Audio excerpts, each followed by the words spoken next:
Hello, true believers, and all your other comic book fans of the 70s and the 60s. And today, I wanted to talk about a very special book for me. Um, December 1976. Really, I'm in comics deep at this point, and and this amazing book, which was part of a series of what we call the Fireside books. They were produced by Simon and Schuster. Is out. It's in the back of the comic books, and it's what they will eventually call a bound trade paperback or a graphic novel. Basically, it's a reprint of past issues put into a collector's series. There had been nothing like this beforehand. You missed your comic off the rack. Well, it was like watching TV without a DVR. You were done. Maybe they'd reprint it again, and you'd have to hope to catch it on that side. They did do reprints for the Fantastic Four and for Spider-Man. They had those. They were running that. They were about 30 issues behind the originals. But before, but this was here. These were the issues that you wanted. These are the keys that are coming in. And so, 1976. I'm around 10 years of age, and for $6.95, which is a small fortune for somebody around the 10 years of age. It might as well have been 50,000. This was the ultimate birthday present or Christmas present. I wasn't going to see this with my regular spending amount of 50 cents a week, for my other toys and so forth. So let's talk about this. Stan Lee, he's decided this is the beginning. First of all, let's just talk about this cover and the drool worthiness as a kid of this. Now, these covers, the way they were printed, they chip, meaning that you'd get little nicks in them, and they eventually disintegrated. I rebought this copy, and I got it for $30. By the way, you will see on the internet, you may see some people wanting a lot of money for these books. I mean, a lot of money, starting at $250, and I've seen stuff that's been up for $12,000 on eBay. Do not buy those. You can still get the book. You can get a beat up copy in the $25 to $30 range. I got this one for $30. I did maybe a couple of $32 with the shipping, and this one was in pristine shape. If I decided I wanted to read it as much as I did when I was a little kid, this cover will fall off. It just won't last. But what a cover it was! I mean, as a kid, you're used to a very cartoony cover, and here comes out something that it looks like an oil painting. I don't know if it was acrylics, if it was oil, markers, whatever they did, whatever John Romita did, but it was beautiful. And I mean, I'm looking at this, and I mean, Doctor Doom's, he's shiny. His metal gleams, and that's amazing.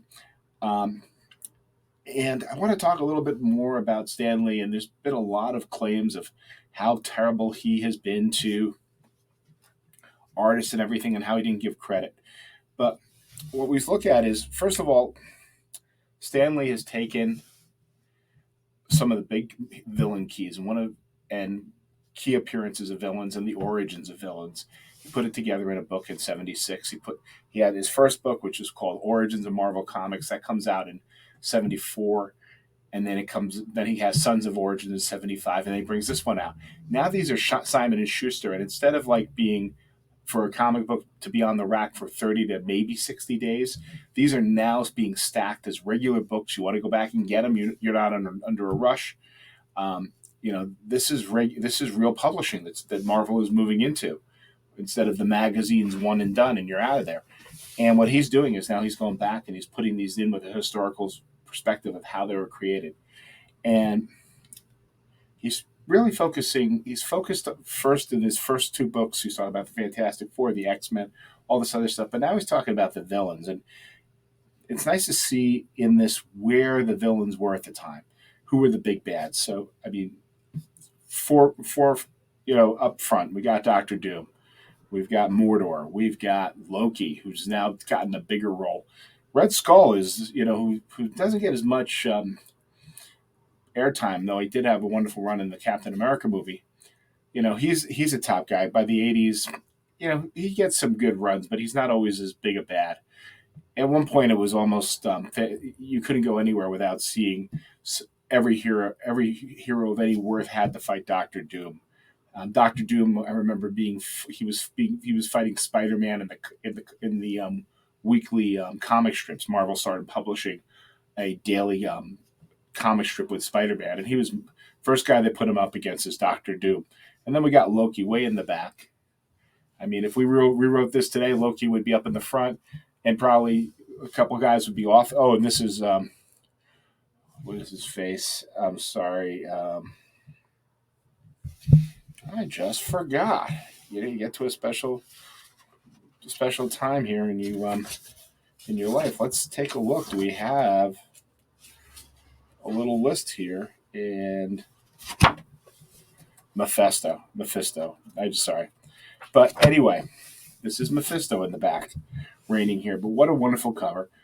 Stan Lee starts to go into one of the problems when you write superheroes is in a comic book is once you got them done, they're kind of set in stone.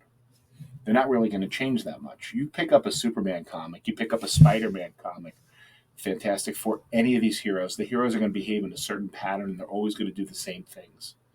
You know, Superman's always going to be heroic. Lois Lane falls out of a window, Superman's there to catch her. It's always going to follow the script. The bad guys are your variables. You never really know what they are and how they're going to come and how they're going to be presented. Some days they're good guys. Some days they might be bad. I mean, when Green Goblin comes out originally, he doesn't know who he is. The guy who's Norman Oswald doesn't know that he's the Green Goblin. There's a genius to this. There is this point where they are always changing, and that's what makes the stories fun. And Stanley is bringing together. He said, "Hey, you've been cheering for the heroes, but the villains are more important in a lot of ways than the heroes because the villains are going to show you how good the heroes are." And so, what's nice about the book is he starts to really start to talk about his history of how he's creating these things on a per hero basis. You know, he's already started to do the talk shows, and he's been a promoter. You know, he's done he brought these comic books in the 60s. He started animating them. So he already knew that was coming out there. So there's a little bit of a prelude to that. He's going to go into the first big bad, which is Doctor Doom. And I really love how the format of how he introduces Doom and in this. And let me go into a little bit more. First of all, he talks about in the first few pages about how he introduces Doctor Doom, how he thinks about it. He first of all, he admits freely, and this is in 1976, there's no pressure as far as giving credit because artists and inkers and everybody else wasn't getting credit. Stanley was the first one to do that at this time. But what he says is, hey, look, I didn't make these all up in a vacuum. And he's working with Jack in the bullprint pit. And at this point, Jack is collaborating. They're in New York. Jack will eventually move out to California. But he's like, Doom, I like Doom. And he goes, and Sam wants to start was when his creative process is to think of the character's name. He feels like from there he can proceed to create a character. And Stan worked in words, and that's understandable. So he goes, should it be like Dentist Doom? And he goes, well, instead of Dentist, let's make it Doctor Doom. And so he does that, and Jack starts to take that, and they noodle around, and they create Doctor Doom, and they roll him out in the first issue of the Fantastic Four. Now, what I love about this, now one thing I don't like is they don't have the cover to this issue. I will show this to you in another podcast, or whatever we call this video. But look at what an introduction that we have for this bad guy. Now, first of all, we're starting to remember. I think before we were talking about Fantastic Four, the big picture came around here, and Jack is slowly starting to get to that splash page on the first page. He's slowly going. He's getting bigger and bigger every page, and he's going to get there. But first of all, what a great way! He's so evil. He is not like the type of villain that Spider-Man's going to go with the pow, pow, punchy, punchy. This guy's already telling you he's a chess master, that he's going to work behind the scenes. He's already considers them little pawns that he can move around. And in this story, it still looks like a horror comic. And for those that don't remember what we were talking about, this is the first Marvel comic book. We're in issue 5. Marvel is not putting out any other superhero comics except the Fantastic Four, and they're still kind of under the radar The lettering's a little bit there, but the villain, if you looked at this looks a little bit like, if you took away the costumes, this looks like a horror, the front cover of a horror comic. And so these, but by this point, we are 5 issues in. They've been printing the Fantastic Four every other month, and the results are coming back. They're getting a lot of good press on this particular creature, on these particular guys. They're selling their comic book like hot fire. It's doing really well, and it's extremely popular. And so they're starting to know this, and now they're saying, okay, we need to have a really good villain. The issue before this, they brought in the Submariner, and that was more of a callback issue. And again, they're fighting monsters because the Submariner brings in a giant fish. Here we've got the evil guy, and he almost looks like a Boris Karloff, this man in a mask. And right here, if you look very carefully, Jack is still trying to figure out the costume designs, because this is not going to be our final one of our more true our final design of Doctor Doom. I mean, we still see him cloaked. He's got regular hands. He's really just a man in an iron mask. And we're going back and we're starting to see personalities, the fights that are happening between Johnny and the Thing. We've got the Baxter. It's not been named the Baxter Building yet, but we have the Baxter Building. And, it's always like Johnny and Thing get into a fight, and Sue and Reed have to go in. The kids are fighting again. We've got to break this up. We're starting to get that family dynamic. And all of a sudden, we resolve, and boom, what just happened? And what I really like here, before we go into anything else, is I'm enjoying, Jack's starting to get a texture to the Thing. He's really starting to make it more interesting, and even how he's making Mr. Fantastic stretch in his powers, and just the motion that's coming off of here. He's really starting to get comfortable. The Human Torch has gone away from a flame to his classical design of it being a man who's got a red silhouette of a flame on the outside. But on top of that, so much information is coming through here. We've got the mystery, Baxter Building. He drops a bomb. Everything's engulfed in a net. Very neat, very clean. And, they're like, what's going on? And there's Doctor Doom. He's in his Doom copter. And I think Tom Scully had pointed out it looked like a big old shark. But what I love here in this episode here is, like, Reed's turning to Sue. He goes, "Oh yeah, this is one of my old friends from high school, from college," or not really, but you always had that person there. And he goes, "We knew about him. He was doing mystical work, and he was a good scientist. And one day the lab went boom, and the school asked him to leave, and he went to the Himalayas. That's the last we ever heard of him." And so we're getting reintroduced to this guy, and he's basically letting them know, "Hey, this is my net. I've got you locked in. You guys can't get out." And what do they figure to do? They bring Sue up, and they use Sue as a hostage piece. Doom gets Sue and basically says, "Look, you want her back? You want to get your freedom? What I would like you to do is you got to do my bidding, and I'll do all that." So brings them up. What a wonderful netting! I think at this point, this is one of the better issues that Jack does in the early parts of the comic. He really has his stonework down. It's all hitting on all cylinders. It's really a marvelously illustrated episode for him. And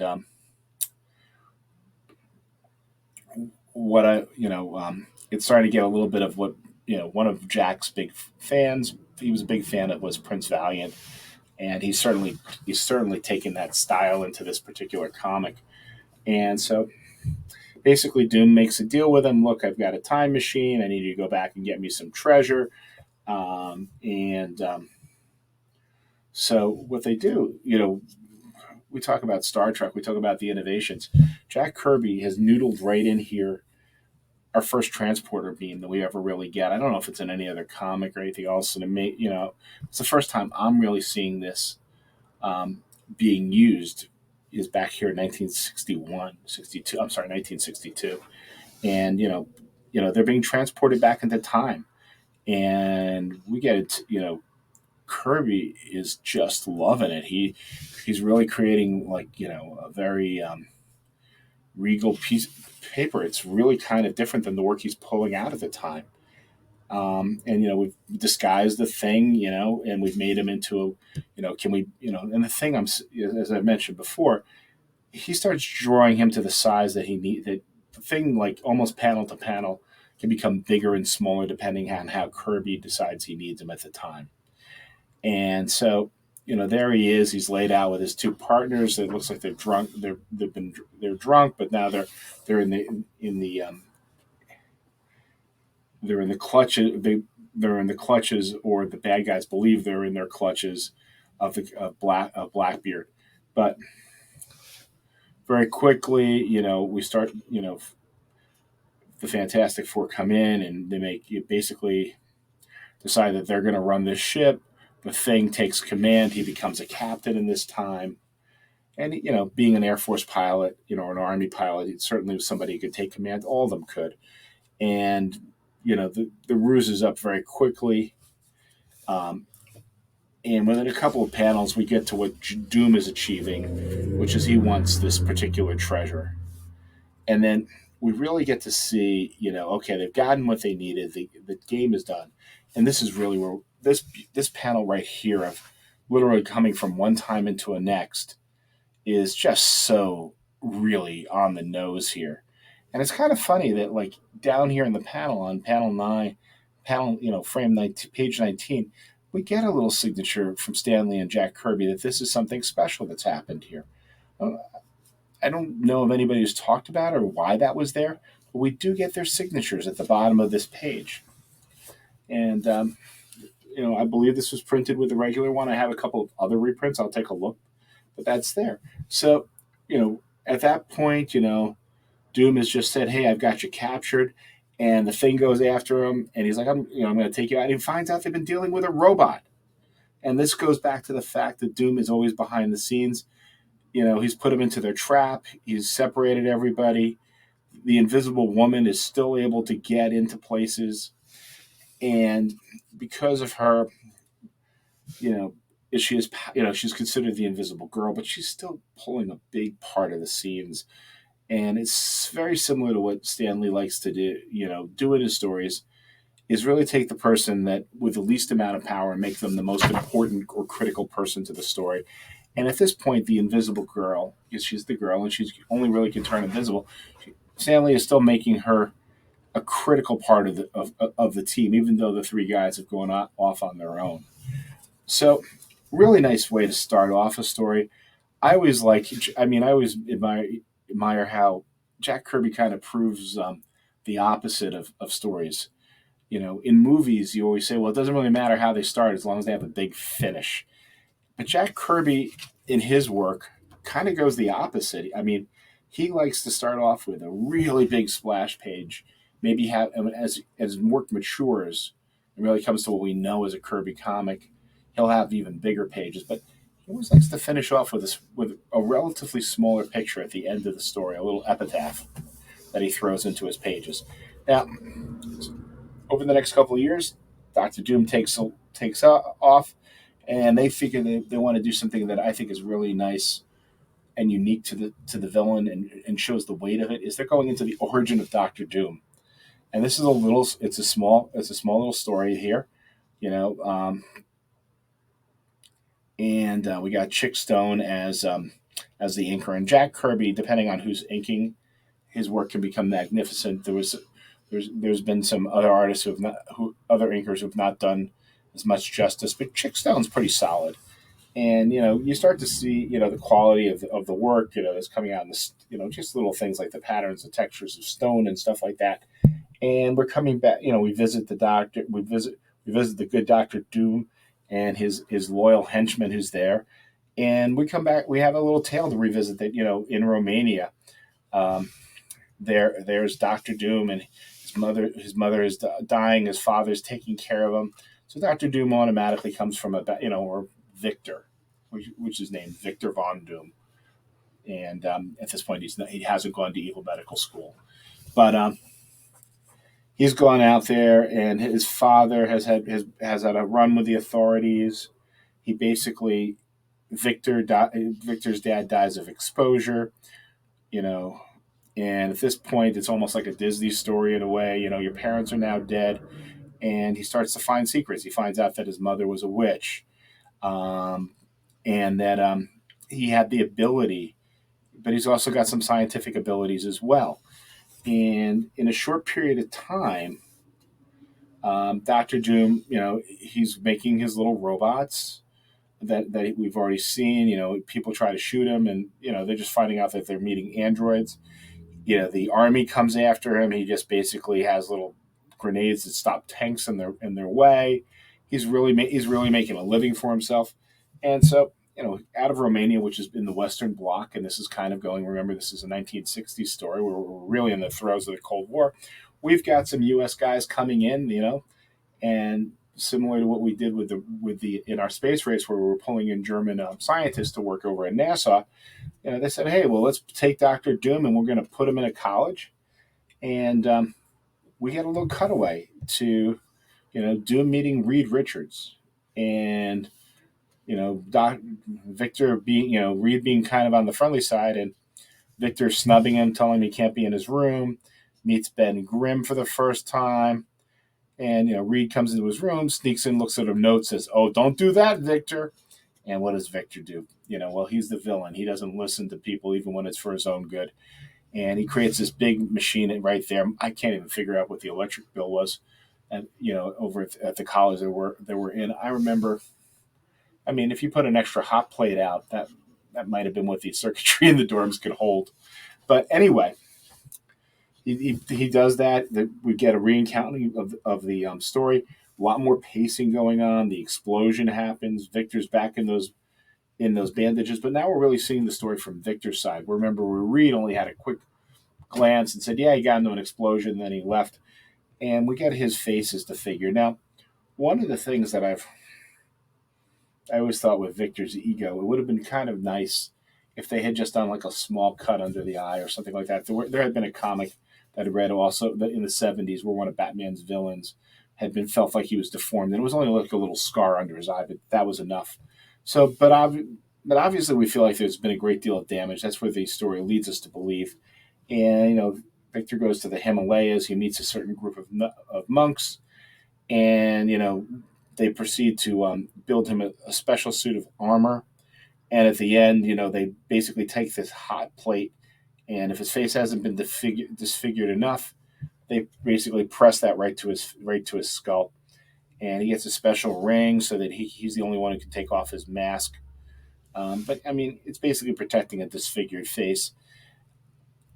Stand his pictures. I mean, it must have been a real challenge to go to the bathroom in this thing or to walk around in it all day. But darn it, if it doesn't look as good as all heck. And so from that, he takes off from the I guess we'll call it a monastery or a yeah, I'll go with that for now. If you have another word for another place for a whole bunch of monks who hang out in the Himalayas, please put it free to put it in the comments below. And if you've ever had a doctor you thought was a little bit meaner than Doctor Doom, feel free to put that there too. So anyway, he goes off. He thwarts the Fantastic Four. We really don't get a story yet here, and I don't know if there is any stories about how he went from getting his mask to how he proceeds to be the most beloved, despot of Lotharia. And but then we just basically go back to that small little story of how Doctor Doom's there because Jack likes to go back to that tiny little cube. And if we look here, by this point along the way of maturity, there's Jack. He's decided to do a whole page. Went right down to the bottom. Didn't waste any steps here. So whole page, and he's got himself a little square. So this is a great read. Don't pay $2,500 for it, or you still can get this in the $30 range. Not that many people are watching this video, so I don't expect this to pop up. But these fireside books, there was another one with the Women of Marvel. They did a little run with the Hulk. They did another one with Fantastic Four and Spider-Man. They ran this series until about the '80s. Then the line went dead. They did some reprints, but really good. We'll come back. We'll look at some of the other keys in here later. And just what I love about this is it just starts to really talk about how fun Marvel Comics was at the time and how just cool it was with a simple story. And is it perfect? No, but boy, was it good. So, keeping it simple, Excelsior, true believers, and I'll see you next time. And take care.